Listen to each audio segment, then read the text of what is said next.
Future Warrior, the Mars Campaign. Chapter 3. Stalker could feel his heart pounding in his chest as he jogged, constantly keeping an eye on his angles as he passed streets and buildings. He hadn't quite gotten over the Martian architecture.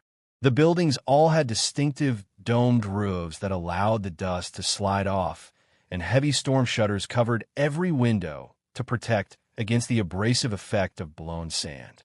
The city was dirty, shades of red blending to gray. It felt unnatural to Stalker.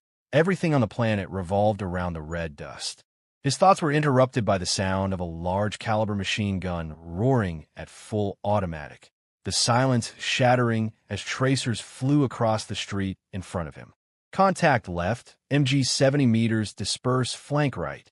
Stalker responded instantly to D's order and dived into cover, hitting the ground and sliding against the wall of the nearest building. After a moment, the firing ceased, the echoes dying as the noise reverberated of the surrounding buildings. Stalker searched for the weapon, but realized that he had no direct view of the enemy position, the fire having come from around the corner of a building to his left, the weapon having engaged D and the others on the opposite side of the street. Assessing that no one had a direct visual or knew exactly where the enemy were, Stalker tossed a multispectral smoke grenade around the corner, popping smoke. After a few moments, the rapidly expanding cloud of white smoke drifted across the direction of the firing. The enemy blinded the assault troops began to move, safe in knowledge that the vision-enhancing systems used in most tactical helmets couldn't penetrate multispectral smoke, its particles being specifically designed to block thermal imaging and night vision devices. Stalker and the men with him charged around the corner of the building and took cover behind abandoned cars and plastic traffic guide walls, and then waited for the smoke to clear, rifles at the ready. As it cleared, Stalker picked out a shape emerging in the haze. It was an automated hammer-strike surface-to-air missile, SAM, launcher.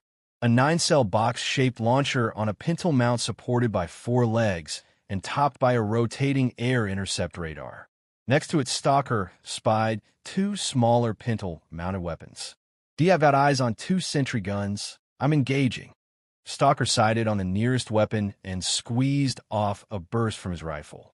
The brilliant blue bolts of impulse fire crossed the space at blinding speed, looking like solid beams as they struck the sentry gun and shattered its optics, rendering it useless.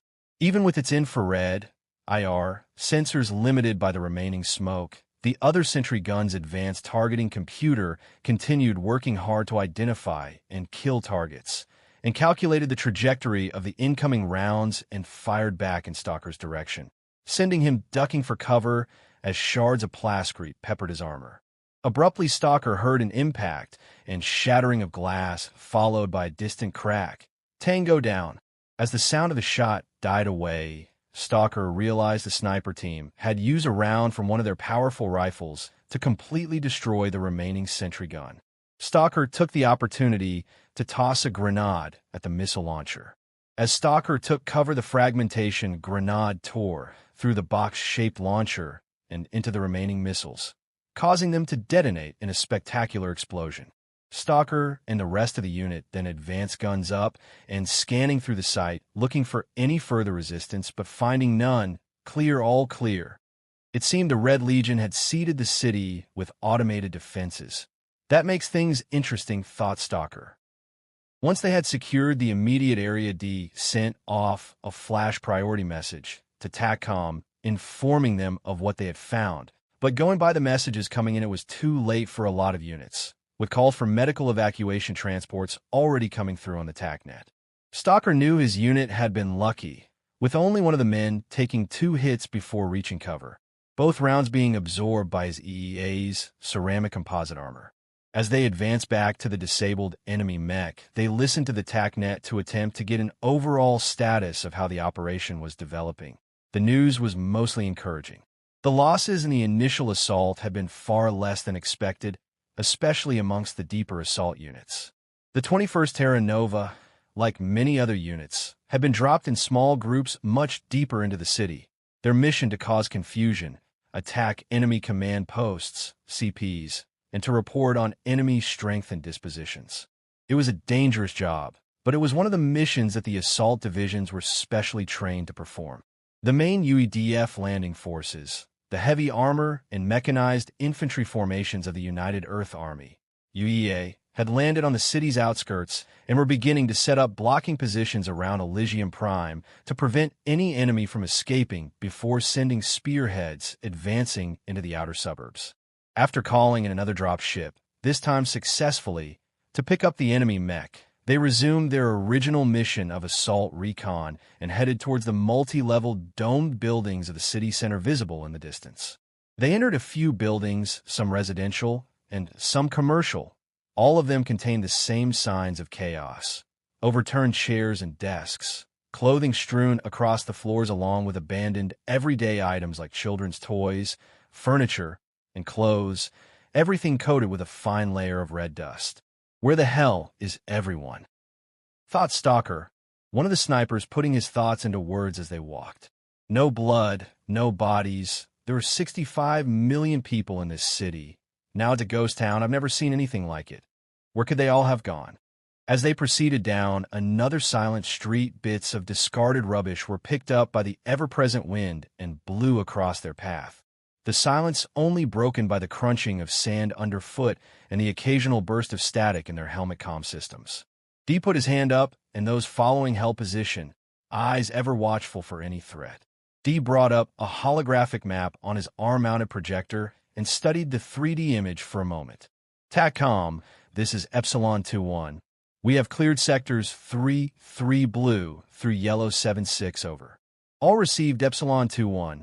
Proceed to your next waypoint and be advised we have reports of sniper activity in other sectors over. Roger TACCOM, all received out. Hey guys, you hear that? We might finally get a chance to weigh some of these red fuck. Without warning, Dimitri's head exploded, a spray of gore and bloody mist splashing across the sand-covered road. As he dived for cover, Stalker saw, to his amazement, one of the scout snipers raise his Eliminator anti-material rifle, AMR, and rapidly fire off 2 rounds before taking cover himself. The sniper looked across at Stalker, apparently aware of his surprise, and tapped his helmet, followed by a thumbs up. Stalker nodded in acknowledgement, recalling the schematics of a scout sniper spec EH. They were fitted with a tracking computer very similar to the one in the sentry guns they had destroyed earlier. It would have detected the incoming fire and displayed its trajectory and probable point of origin on a digital heads-up display, or HUD, on the inside of the helmet's visor. This allowed a sniper to determine instantly the approximate location of the enemy, a very useful technology in counter-sniper work. Indeed, the sniper's powerful Eliminator AMR wasn't fitted with a traditional telescopic sight or scope, although all snipers carried one as a spare. Instead, the sniper's helmet acted as the scope for the rifle, with the wearer being able to magnify great distances, the rifle's aim point appearing as a crosshair on the helmet's HUD. This allowed very fast target acquisition, the helmet also displaying to the wearer all the other useful information the sniper might require, such as wind direction and speed, range to the target, and the speed and direction of a target if it was moving. All in all, Stalker thought the Scout Sniper Spec EA was an impressive piece of kit. The unit's medic dragged Dimitri's body to a safe location and checked him, but it was obvious to everyone he was dead. I think I score at least 1 hit. He's on the 2nd story, corner building 1 street over, came the reply to Dee's glance at the sniper who had taken the shots. Stalker will provide suppressing fire, so you can get close. Go check it out and watch your 6. Stalker gave Dee a thumbs up, and they popped a couple of smoke grenades. Once there was a thick screen, the unit laid down, covering fire with their rifles, and Stalker, keeping low, dashed across the street and followed it towards the corner building less than 100-odd meters distant, all the while hugging the walls. Stalker wasn't annoyed about being singled out for this dangerous duty. It made tactical sense. The sniper could be bait. He had seen it before. An enemy force using a sniper to draw a unit in before cutting them to pieces. Indeed, he had done it before. It made more sense to risk 1 man than 14. 13 now, he corrected himself. And it also made sense to send an experienced man who might have a better chance at spotting an ambush and reporting back accurately what he found of the unit, and Stalker knew he was just such a man. When he reached 1 building from the target building, Stalker slipped into a door alcove, I'm there. Hold fire. The fusillade of rifle fire peppering the building ceased, as if someone had flicked a switch. Through the thinning haze of smoke, Stalker quickly stuck his rifle out from the alcove to take a look, the image from a rifle-mounted camera coming up in his helmet's HUD. The immediate area around the building was as deserted as the rest of the city, nothing and no one being in sight. Taking a deep breath, Stalker sprinted the last few meters to the building's front door, happy to be now below the sniper's line of sight. Stalker checked the door's display. Locked. Reaching into a pocket on his thigh, he retrieved a small blue disc-shaped C5 charge.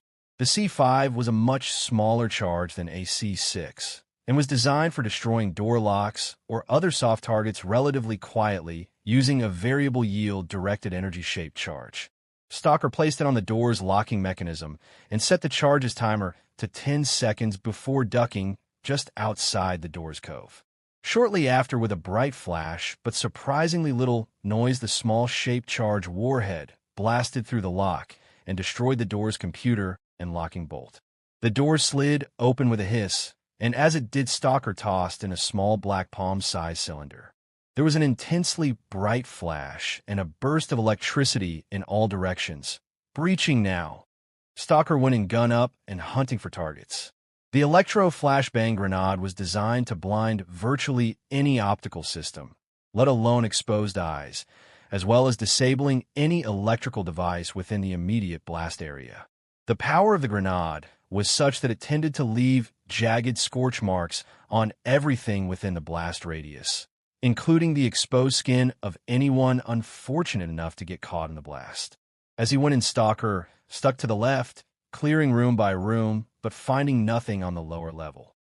A moment later, with another blinding flash and shower of electricity, Stalker burst up the stairs, clearing one room. Then another, until in the third, he came upon the sniper, dead. The counter-fire from the scout sniper had found its mark, and there was a splash of blood on the wall behind the body. The enemy sniper lay prone face down next to the older model Reaper AMR that had been used to kill Dimitri. As he approached, Stalker noted he was dressed in a civilian enviro suit that had been crudely painted in red, and that the body was quite small in stature. Not taking any chances, Stalker rolled the red over with his rifle, seeing immediately that it had been a perfect headshot. Damn, those scout snipers are good. Stalker unclipped the dead sniper's helmet to get his first look at the face of the enemy. As he lifted the helmet clear, Stalker saw to his surprise that it was a young woman in her early 20s. She had a shaven head and the most utterly blue eyes he had ever seen. On one cheek, a symbol had been crudely carved into the soft white skin. It was a strange glyph that Stalker didn't recognize, the mark of a member of the Red Legion. For the first time since landing on Mars, Stalker felt a feeling of distinct uneasiness as he stared into the cold blue eyes. Tango is down, all clear to move up. As Stalker waited for the others to arrive, he couldn't help but think how beautiful she must once have been. Now all he saw at his feet was the scarred face of a zealot of the twisted Red Legion cult, a cult that may have killed millions and had brought millions more men and women all the way to Mars and war. For what, Stalker wondered, dragging so many so far away from their families and loved ones, perhaps to die. Now that's a waste of good talent. One of the men commented as the rest of the unit arrived, the dead female sniper's body rapidly growing cold at their feet. So, this is what the enemy looks like, not half bad, said another. All right, that's enough chatter. We've still got a job to do. Fallout Snap D. What about her? Leave her. She fits in well with the rest of the place. With one last glance, Stalker followed the other members out of the building, leaving the body of the sniper where she had fallen, red dust already starting to settle on her pale skin. They paused before moving on to formally identify Dimitri's body by scanning the data from the fallen soldier's identity barcode, located on several points of his armor. Once scanned, D transmitted a signal through the TAC net reporting the loss of the man to TACCOM. Every Terra Nova soldier's EEA was individually coded. This allowed units to notify TACCOM so they could keep an up-to-date and accurate record of causalities and unit strengths. As they swept forward, the TAC net continued to bring in news of good advances with relatively light casualties in all sectors. Stalker couldn't understand it. Elysium Prime was a natural defensive position, and the Red Legion could have tied them up in Bitter Street by street fighting. Why weren't the Red Legion throwing everything at them? Why let the UEDF get a secure foothold and just leave scattered automated defenses? And where the hell were all the people? TACCOM, this is Epsilon 2-1. We have cleared all yellow and blue sectors, standing by for new orders over. Roger that 2-1. Advance to and hold position on Blue 18 and secure ingress route for Task Force Scorpion. TACCOM out. Stalker knew from the TAC briefings that Scorpion was the name of one of the mechanized forces tasked with entering the Elysium Prime and capturing the city center. They quickly moved and took up defensive positions in an adjacent transport hub, a large intersection of plascrete roads with tube-like tunnels for anti-gravity trains running above the road, supported by massive pillars that stood either side of the roadways. Stalker thought the appearance of the hub resembled the massive spinal column of some long-deceased creature. They waited quietly in good concealment, covering all approaches to the hub. Around them, the sprawling city remained shrouded in a gaunt quiet. Epsilon 2-1, this is Eagle Eye. I have an armored column in sight to the northeast advancing on your position. UEDF colors. All received Eagle Eye. Friendlies inbound. Keep them covered. Roger 2-1, I have the ball. All sections, this is D. Friendlies inbound from the northeast. Keep a clear eye. We're not home yet. Stalker and the others confirmed, and shortly after they could hear the approaching armored spearhead. Within minutes, a Prowler 8-wheeled scout vehicle complete with wicked-looking 6-barrel 20mm turret-mounted autocannon advanced down the highway, its turret traversing side to side, seeking resistance. As it came closer, its cannon locked onto the figure of Big D as he walked into the middle of the street, his rifle held high in one hand as a signal identifying him as friendly. The Prowler rolled to a stop just short of him, and D walked to the Prowler's rear and plugged the vehicle's secure net cable into a socket in his suit so he could talk to the crew inside. After a few moments, he walked back to his position, talking to the rest of the unit on the comm net as he walked. All sections provide flank protection for the passing convoy, then fall back to Section Blue 15 for pickup. Stalker watched the massive column begin to roll led firstly by more Prowler scout vehicles. Then came a mix of massive Assassin and Devastator tanks, with their powerful plasma cannon and single 140mm L-66 cannon respectively. These were soon followed by a large number of Ironhide-tracked infantry fighting vehicles, IFVs, with their single multipurpose turrets capable of flame, autocannon, or long-range armor-piercing pulse fire. Each Ironhide also came equipped with an even more lethal weapon, a squad of 8 fully equipped mechanized infantry. Intermixed with the IFVs were a handful more tanks providing close protection. As Stalker watched the passing armor, he wondered where the task force's Striders were. Then in the corner of his vision, his helmet's computer picked up movement, throwing up a warning indicator in his HUD. Stalker focused on the area and saw something move a few streets over. As it moved again, Stalker saw it was a Strider. Its mix of brown and gray splinter pattern camouflage, allowing it to blend in alarmingly well with the surrounding dust-covered buildings. The Strider raised its arm and waved. Stalker instinctively waved back. Before, in a blur of movement, the Strider vanished to resume its outer flank protection of Task Force Scorpion.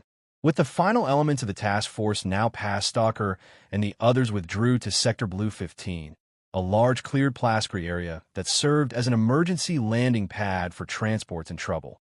Not an unusual thing to find in a large metropolis like Elysium Prime.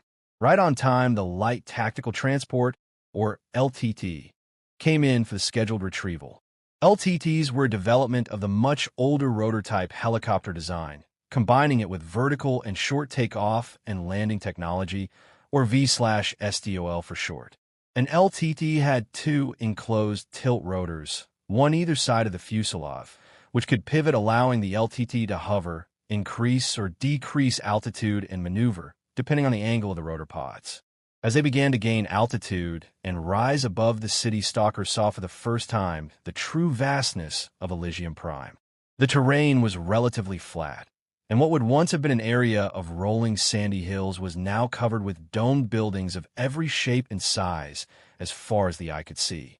Combined with the red dust, the city looked dirty and uninviting. "What's a go, D?" D grunted in response. Due to the apparent lack of resistance, the operational plans have been fast-tracked. We are to insert and recon the Mars core base 1,200 clicks to the south of here. That sounds like fun. One of the others chimed in, taking the words right out of Stalker's mouth. Stalker left the others and moved to the front of the transport to chat to the pilot, a young woman he noted, although Stalker could not tell much about her, as most of her face was hidden behind her flight helmet. "Hey, you heard any news on how the game's going?" She replied without turning her head. "What is it with you assault troop types? Everything is a sporting metaphor. It all revolves around the score." She laughed, a light skittish sound. "Last I heard, Scorpion was just about to enter the city center. Orion isn't far from completing its sweep, but has suffered a few losses due to some remote anti-armor missile platforms. I'm not sure on the others." Stalker was just about to reply with something witty about females and flying when a flash on the horizon followed by a rising pillar of smoke and bursts of tracer rounds arcing skyward caught his attention. It was coming from the city center. "What the hell? D to your 3 o'clock. As Stalker watched, a major battle erupted in the city center before his eyes. Located at the highest point in the city, the center consisted of a circle of large multi-story domed buildings that reached into the sky. The center of the circle was almost a kilometer across and was dominated by an immense central statue of the first Martian colonists, the rest of the vast open space being made up of murals depicting major points of Martian history. "Hey Lassie, get us there fast, you got it." The LTT dropped with a stomach-churning lurch and doubled its speed, flying at low level between buildings and under tube train tracks. Stalker glanced at the pilot's name tag. "I'll be damned," he thought. Her call sign was Lassie. As they got closer, they could see masses of fire coming from virtually every level of the multi-story buildings, the fire being returned with equal gusto from the ground. Everywhere the smoke trails of missiles crisscrossed, some heading up, some heading down. The missiles combining with the bright flashes of plasma fire from the assassin tanks to form an intense light show. "It's too hot for a landing," came the call from Lassie, D not questioning her expertise. "Go 180 out, and we will do what we can from above." Going 180 out meant holding position and circling the area from above, and Stalker moved to the LTT's door and got ready. As they arrived over the city center, the situation was immediately obvious. The leading elements of Task Force Scorpion had entered the circular center and disembarked troops to clear the buildings. As soon as the soldiers had left the protection of their IFV's fire, had begun to rain down from every direction, and the rest of the task force was now trying desperately to force its way into the central plaza to extract the trapped units. At once, Stalker, the scout snipers, and the rest of the unit began to pour fire down from the circling LTT at any targets that presented themselves, with a number of Reds perched on the domed roofs being cut down before they could determine where the fire was coming from. In the plaza, some of the trapped Ironhide IFVs were hit and burning, and dead and wounded troops could be seen around the vehicles. Even a few of the heavily armored tanks appeared to have been knocked out by the torrent of fire directed at them. As Stalker looked through his rifle sight, seeking another target to engage, he heard the comm-net in his ears crackling with a running commentary from the battling soldiers below. "Gator 3 is hit. Man down, Delta 3 move. Missile launcher 6 o'clock high. Medic up front. Get some fire on those windows. I've got wounded. Frag out. Running low. Loading." It was clear they were running out of time. Stalker noticed a column of vehicles pushing through the gap between the buildings, heading for the stranded forces in the center. It was led by a dozen tanks and followed by twice as many IFVs. As the relief column roared through the gap, a number of Striders burst onto the scene, looking like giant ice skaters as they glided on their foot-mounted ion thrusters, all the time unleashing fire on the buildings. One Strider jumped several stories up and landed on a small shuttle pad that overlooked the battle. The Strider seized a figure dressed in red and threw it off the building before storming into an open hangar with its flamethrower clearing the way. The volume of missile fire seemed to be slackening as the rescuing force made it to the beleaguered troops holding out in the central plaza. But a lot of damage had already been done, with columns of black smoke marking the funeral pyres for many of the UEA troops. It was at that moment that something totally unexpected happened at ground level. From every door and opening, thousands of men, women, and children, all dressed in red, charged into the plaza. "What the hell?" breathed Stalker. D reacted quicker. "Cut them down. Pour it all on." Everyone on the LTT redoubled their rate of fire, but it made little impact as the red tide of humanity surged forward. The UEA units in the plaza opened up with anything they had or could scrounge, and the dull thud of grenade bursts became almost continuous as the Red Legion wave came within grenade range. But it wasn't enough. Despite truly murderous carnage, the red wall merged with the gray and brown camouflage vehicles, and men, and utter chaos broke out. "Check your fire. Check your fire. You'll hit our own men. Lassie, I don't care what your standing orders are, get us lower." With a determined grimace, Lassie took the LTT down into the narrow area above the plaza, circling scarcely 50 meters above the chaotic hand-to-hand combat taking place below, the sound of impacts on the fuselage of the LTT growing steadily in tempo. There was an explosion close by, and the LTT shuddered in the air. It was followed by more explosions, and bodies were sent flying skywards, a red-dressed body striking the LTT's plexiglass windshield. At first, Stalker thought it was the tanks firing at close range, but then he saw a red-dressed figure wearing some kind of chest webbing dive onto the tracks of an Ironhide IFE that was trying to reverse. A second later, an explosion flipped the Ironhide and sent debris and body parts scattering in all directions. The realization suddenly striking Stalker. My God, they're suicide bombers. The vehicles in the plaza were being reduced to ruin, and the remaining UEA troops overwhelmed, killed, or beaten senseless by the sheer numbers of enemies, and there was nothing the members of Epsilon 2-1 could do about it.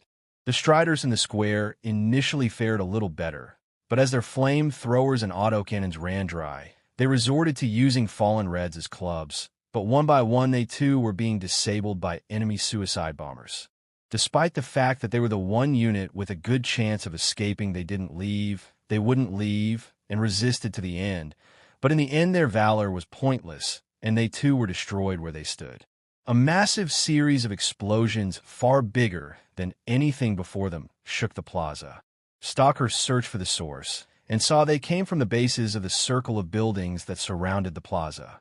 "They're bringing the buildings down," called out one of the snipers, and Stalker saw he was right as one by one the massive multi-story domed building came crashing down like dominoes, tumbling into the center of the plaza.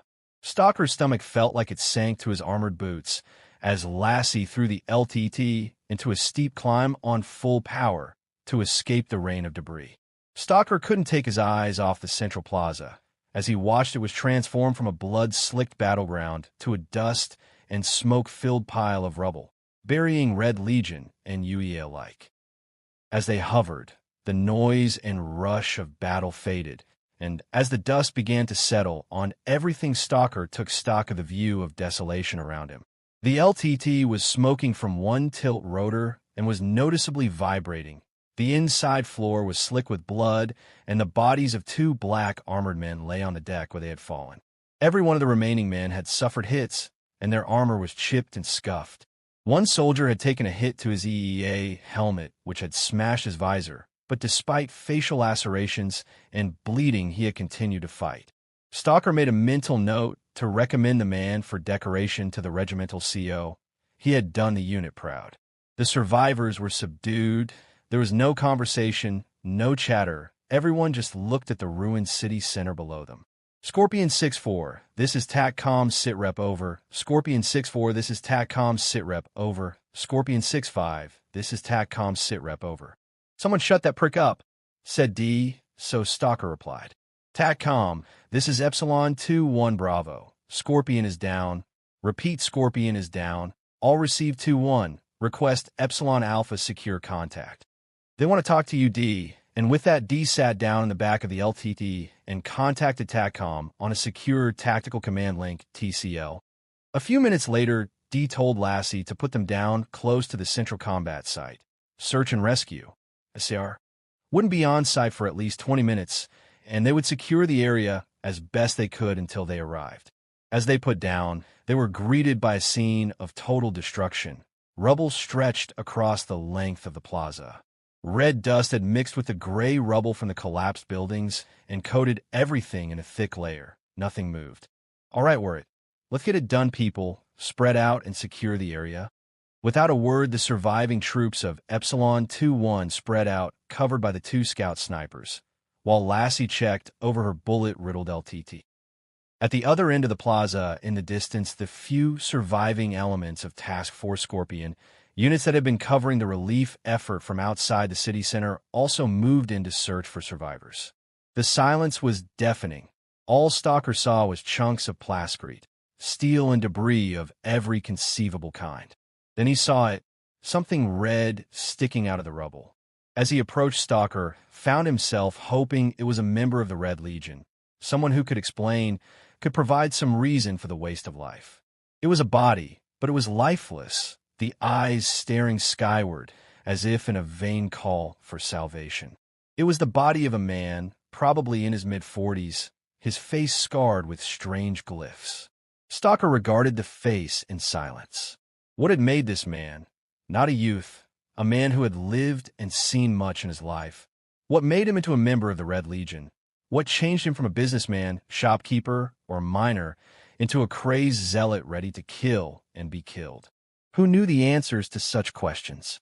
Whether it was for land, for power, for religion, or some other type of loot, it never seemed justified to Stalker. "I'm a soldier," Stalker thought as he stared at the dead man. The reason and the politics wasn't what mattered.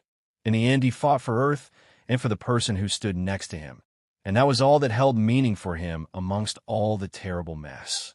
It was after Stalker had come across about half a dozen more Red Legion dead that something struck him.